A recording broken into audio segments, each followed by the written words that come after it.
സ്വർഗത്തിൽ കഴിയേണ്ടിയിരുന്ന മനുഷ്യരെല്ലാവരും ഭൂമിയിലേക്ക് വന്നൊരു കഥ. ദ സ്റ്റോറി ഓഫ് ആദം നബി അലൈഹി സ്വലാത്തു വസ്സലാം.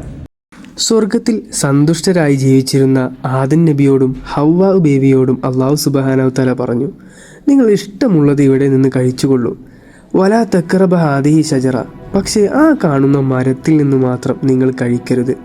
അങ്ങനെ ചെയ്യുന്ന പക്ഷം ഫതകൂന മിനൽ ളാലിമീൻ, നിങ്ങൾ അതിക്രമികാരികളായി മാറുന്നതാണ്. അള്ളാഹുമായുള്ള ഈ ഉടമ്പടി തെറ്റിക്കുവാൻ ഇബിലീസ് പരിശ്രമിച്ചുകൊണ്ടേയിരുന്നു. എന്നാൽ പഴം കഴിക്കുന്നത് മൂലം അറ്റമില്ലാത്ത സ്വർഗവാസം ലഭിക്കുമെന്ന് ഇബിലീസ് ഹവ്വ ബീവിയെ തെറ്റിദ്ധരിപ്പിച്ച് ആ പഴം രണ്ടുപേരെയും ഭക്ഷിപ്പിച്ചു. ഇബിലീസിൻ്റെ കുതന്ത്രത്തിൽ ആദം നബി അലൈഹിസ്സലാമും വഞ്ചിക്കപ്പെടുകയും ആ തെറ്റ് മനസ്സിലാക്കി അള്ളാഹുവിൽ നിന്ന് പാപമോചനം നേടുകയും ചെയ്തു.